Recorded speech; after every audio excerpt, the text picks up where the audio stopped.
Bueno, pues ahí está este diálogo de alto nivel entre México y Estados Unidos, migración, tráfico de armas, tráfico de drogas, sobre todo fentanilo. Y mientras estaban sentados a la mesa, acá en nuestro país, al norte del Río Bravo, Joe Biden confirmaba que se va a construir más muro, que se va a extender el muro en la frontera sur de los Estados Unidos. Luis Miguel González, ¿cómo estás, Luis Miguel? Muy encantado de estar por acá. Fausto Pretelín. Buenas noches. Muy buenas noches. Anabel Ortega, ¿cómo estás, Anabel? Bien, muchas gracias. Gracias por estar acá. Luis Miguel, pues parece que, digamos, en la foto, en la estampa, pues todo salió de maravilla.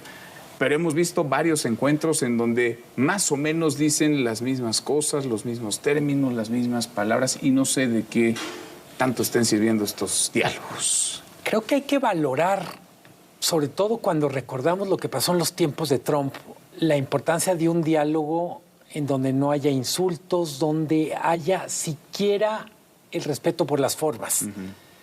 Evidentemente no alcanza. Yo tengo la impresión que parte del problema, y es muy nítido en esta reunión, tienes dos gobiernos tratando de encontrar acuerdos, pero lo que cada vez es más parecido de un diálogo de gobierno a otro diálogo, contrasta con lo que han evolucionado los problemas. Tenemos que, por la puerta de atrás se colaron en esta reunión, yo diría, la presencia simbólica de traficantes de armas, traficantes de drogas y traficantes de personas. Contrasta lo parecido que es el diálogo con todo lo que está evolucionando en materia de tráfico de drogas, tráfico de armas y tráfico de personas. O sea, es bueno que estén sentados a la mesa. No es suficiente para hacer frente a lo que está pasando. Frente a una realidad que va muy rápido, que se está poniendo endiabladamente complicada. ¿Cómo lo ves, Anabel? Sí, desde luego coincido en esa parte. Se agradecen las formas, se agradece el diálogo. Esto se vio interrumpido precisamente en la época de Trump. Pero lo que hoy vemos es dos gobiernos que intentan mantener la gobernabilidad. Son dos gobiernos que están al final de sus periodos con temas electorales en la puerta, muy comprometidos para que sus grupos políticos puedan seguir, y por otro lado, con una realidad que es totalmente imperante, que me parece a mí que se dejó crecer por mucho tiempo, que esta falta de coordinación, falta de cooperación, pues generó esta bola de nieve en la que hoy día nos encontramos ambos países, y que sí da una imagen de que nos necesitamos. Esto es irremediable. No hay una solución unilateral, tiene que haber mucha coordinación para poder no erradicar los problemas, sino de alguna manera gestionarlos, ordenarlos conjuntamente. Hay temas de cooperación que son fundamentales, que se habían visto complicados precisamente con Trump, pero que me parece que hoy tendríamos que revisar las agendas conjuntas para ver hasta dónde los dos gobiernos y otros gobiernos que están invitando, porque eso es lo interesante en esta reunión. Ya se reconoce esta coalición global de cómo enfrentar el tema de las drogas, de las armas sería más entre México y Estados Unidos, pero cómo incorporar también a la agenda internacional el tema ya en el concreto. Entonces, venimos también de una reunión económica de alto nivel y pues de mucha coordinación, de mucho diálogo, y hoy sí vemos una agenda totalmente enfocada, muy definida, que me parece puede dar algunos esquemas de cooperación por lo pronto y de diálogos que pues van a ayudar a ambos gobiernos de momento. Importan las formas, por supuesto que importan, no pesan las palabras, pero la realidad pesa mucho más, y la realidad es que hoy Joe Biden confirmó la construcción de más muro en la frontera. Vimos esta estampida en Tijuana de 150, 200 personas cruzando hacia San Diego. Esa es la realidad, y esa realidad pues difícilmente se va a arreglar con palabras. Sí. A ver, yo creo que el objetivo es empatar agendas, darle realismo a las agendas, porque a veces están adormecidas. Hablo del caso de México, ante una realidad que es una crisis humanitaria, la migración, en donde México no tiene la capacidad para atender o asegurar, ¿no?, a los migrantes, a los miles de migrantes, asegurarles la paz. El tránsito por el país es muy complicado, y la otra parte es el fentanilo. Entonces yo creo que por la parte de México es esa, llegar a un realismo que a veces no se da con facilidad, y la otra es la mutación del Partido Republicano, que preocupa mucho y le preocupa mucho a Biden. El Partido Republicano en cuestión de meses, lo vimos esta semana, se está trompizando, ¿no? No sé cómo llamarle, pero está radicalizando. La cabeza de Kevin McCarthy significa mucho porque hay un descontrol ya en la Cámara de Representantes, una presión muy fuerte del presidente Biden, y este rayo que atraviesa hoy Palacio Nacional, que se llama muro, evidentemente viene a reacomodar el tablero en Estados Unidos, porque si en el 2016 la excepción era Trump, era un candidato o precandidato republicano que pedía un muro, hoy son varios precandidatos republicanos que no solamente piden el muro, sino intervenir. Hablo de Nikki Haley, por ejemplo, de Ron DeSantis, hablo de Chris Christie, que también ha ido incrementando la agresividad en sus discursos. Es decir, lo que se le espera a Claudia Sheinbaum o a Xóchitl Gálvez a partir de un año, año y medio, es un partido posiblemente dominado por el trumpismo o dominado por QAnon, un partido dominado por extraterrestres, es decir, radicalmente cargados a la extrema derecha. Y cuando digo extraterrestres me refiero a un estadounidense que llega con una escopeta a una pizzería en Washington porque él piensa que en el sótano de esa pizzería Hillary Clinton escondía niños. Entonces, esas mentalidades, ¿no?, muy alejadas de la realidad pueden llegar a la Casa Blanca. Si ya llegó Trump, ¿por qué no puede llegar un perfil de esa naturaleza? Y el problema, visto como lo plantea Fausto, no solo está en el lado republicano. A mí lo que más me sorprende es cómo los demócratas, ante este avance de esta retórica, del éxito que están teniendo los republicanos para capturar titulares, para capturar la atención, los demócratas no quieren parecer más débiles, no quieren parecer pasivos. Me pasó dentro de las cosas extrañas hoy, la explicación que da Mayorkas del muro me recordaba a los precandidatos de Morena diciendo que no sabían quién había pintado las bardas con su propaganda. Y es el secretario de Seguridad Nacional. Es decir, no puede venir a decir el muro no forma parte de una decisión que tomamos nosotros, porque, pues literalmente, ¿dónde está el piloto? Exacto. La relación, yo creo que es verdad, es evidente que se necesitan, pero también tengo la impresión que, yo insistiría, los gobiernos han evolucionado menos frente a los retos, por ejemplo, que las mafias que controlan el tráfico de personas, drogas, armas. Me impresiona en ese sentido, tú lo decías en el programa de Radio Mediodía, cómo los comunicados se parecen a los de hace 5, 10 años, mientras que la realidad es mucho más, yo diría, nos está pegando mucho más duro en la cara, quizá por las redes sociales, quizá porque efectivamente ya entendimos hasta qué punto las drogas, las armas, los migrantes son un tema que tenemos muy cerca. El mexicano promedio, que no necesitamos estar en la frontera, que no necesitamos trabajar en el sector salud para saber el drama de las adicciones. Totalmente, porque las palabras son las mismas, el fraseo es muy parecido, sino es que igual asumen los países su responsabilidad, porque escuchamos a la secretaria de Seguridad, Rosa Isela Rodríguez, decir, pues no, de este lado no hay laboratorios que fabriquen fentanilo, cuando hemos dado cuenta de un montón de laboratorios que han sido desmantelados por parte de las autoridades mexicanas. No es un invento ni tampoco una gran investigación, son comunicados oficiales de la propia Secretaría de la Defensa, por ejemplo. Asume Estados Unidos su tramo de culpa en lo que toca también a la porosa frontera, la distribución de esta droga, al problema de la migración, que es una crisis compartida. ¿Asumen responsabilidades o solamente estamos en este disco rayado repitiendo los mismos discursos? Bueno, efectivamente sí, las palabras van a ser las mismas, las intenciones, los objetivos son los mismos, es la misma preocupación.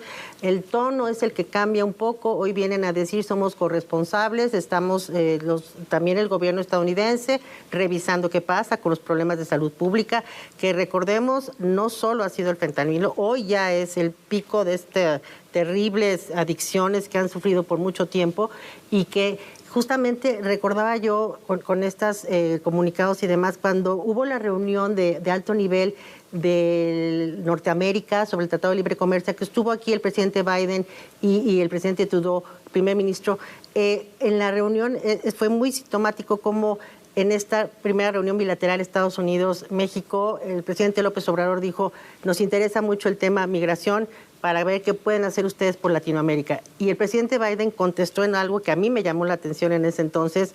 Dijo, a mí lo que me preocupa es el fentanilo. Los intereses regionales están en otro lado.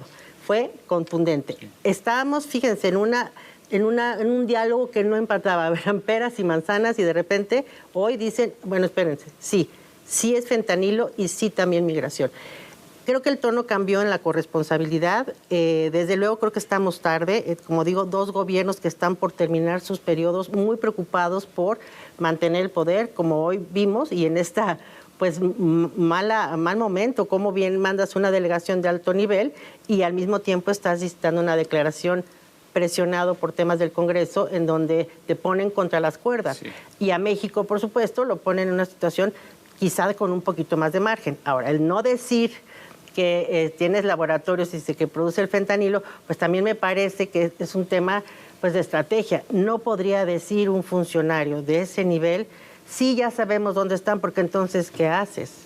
Es un tema de política. Pues sí, pero se han desmantelado y bueno, a ver, aquí lo hemos platicado con Jorge Fernández Menéndez, por ejemplo, y con Viviana Belsazo, que han estado en los laboratorios desmantelados de fentanilo y han estado ahí porque han sido desmantelados por la Marina, por el Ejército. Es decir, pues es información también pública, ¿no? Es información que tendría que servirnos para tener un diagnóstico más amplio y entonces tomar medidas y reconocer realidades. Sí, eso es lo que tú dices, las realidades. Yo creo que hay que romper burbujas y ver la realidad.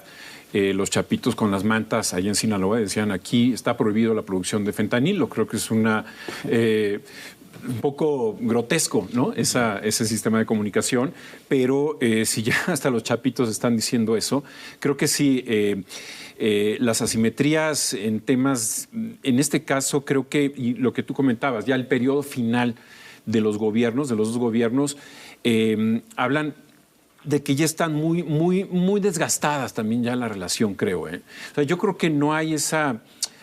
por más que los comunicados generen cierto optimismo, ya no hay esa confianza. Es decir, han sido ya muchos años. El presidente López Obrador hablaba hoy mismo en la mañanera de que hay que atacar las causas. Este discurso lo puede decir Guterres en Naciones Unidas, pero un presidente necesita actuar en presente, no en futuro. Y creo que eso es un elemento que sí ha fallado. El tema de la migración totalmente. Los 200 muertos de Ciudad Juárez están presentes en la mesa. Y con esos resultados, bueno, pues, ¿qué queda hacer, no? Esa es la gran pregunta. ¿En dónde hemos fallado? ¿En dónde se falló? ¿Por qué se ofreció este acuerdo de tercer país seguro de facto? Si no teníamos las condiciones para ofrecerlo a Mike Pence en noviembre del 2018. Y de ahí, pues, viene toda una serie de errores. Pues, Miguel. Quizá cuando uno piensa en qué otras cosas se pudieran hacer, pienso en particular con la crisis migratoria, creo que hay que revisar el acuerdo que tuvo Erdogan, el presidente de Turquía, con la Unión Europea. Fundamentalmente, y perdón por la sobresimplificación, pero le dice él a Europa, evidentemente en Turquía se van a quedar muchos migrantes y eso cuesta mucho dinero. Yo necesito, creo que la cantidad fueron 3.500 millones de euros. México no le está dedicando recursos a atender a los migrantes que ya están. Cuando hablamos de crisis humanitaria estamos hablando de temas de salud, alimentación, yo diría dignidad a los migrantes. Si no tenemos dinero y aparentemente Estados Unidos no tendría un problema de dinero, creo que valdría la pena poner otras soluciones a la mesa. Quizá lo desesperante del comunicado, yo insisto, yo valoro la cordialidad, porque ya por momentos se nos olvida lo que era el momento de Trump. Pero sí necesitamos otras soluciones, no podemos hacer lo mismo y pretender otros resultados. Creo que la gran novedad respecto a hace una década con los migrantes ya es un fenómeno del que se hicieron cargo los grupos criminales. Inside Crime habla de 12,000 millones de dólares al año. Sí, es una industria enorme. Ilegal, por supuesto, que cuesta vidas. Muchas. Bueno, ese tema de la migración, aprovechando, esto es un fenómeno ya global. De hecho, el Foro Económico Mundial en este año ya hay unas perspectivas de serios riesgos globales. Uno de ellos es precisamente la migración involuntaria y estos temas que en una perspectiva de 2 años se colocaba en el lugar número 10. Si lo ven a 10 años, la perspectiva es que va a ocupar el 5º lugar solamente después de desastres naturales y cambios climáticos. Es decir, estas migraciones que hemos visto ya, incluso naciones que están en pues algunas controversias, vemos Italia con Alemania y Polonia con Ucrania, o sea, toda esta serie de migraciones del sur global al norte global van a poner en jaque muchísimos de los diálogos y la agenda internacional. Es decir, toda esta Agenda 2030 y los objetivos de desarrollo sostenible están siendo rebasados por una realidad que es total. Para México y Centroamérica, obviamente, es mucho más lastimoso. Lo vemos aquí ya, como decíamos, no solo están en Tapachula, los puedes ver en la Ciudad de México. Y esto genera otro tipo de procesos sociales muy complejos. O sea, viene también pues la resistencia de las localidades que se ven abrumadas con esto, como pasa en Eagle Pass o como pasa en Tapachula. Todo está muy bien, es algo de derechos humanos hasta que no hay abastecimiento de productos para tu bebé quizá en una colonia. Entonces ahí es cuando vienen los problemas reales, y lo que yo pienso que hemos hecho mal, quizá no solo los gobiernos, me parece que las fuerzas políticas a nivel no solo de México sino global perdieron representatividad de la realidad, y vemos estos personajes disruptivos que pueden ser novedosos. Vemos a Argentina lo que está pasando, qué barbaridad, pero empiezan a la gente a tratar de buscar a aquellos que tienen otra forma, otra solución, quizá una salida. Entonces, creo que todo se debe poner a debate en la agenda internacional, porque no solo es esta... A ver, se sientan a la mesa, digamos, eso es una buena noticia, la agenda ya es más compartida, las prioridades más o menos están alineadas, pero se regresa hoy la delegación estadounidense.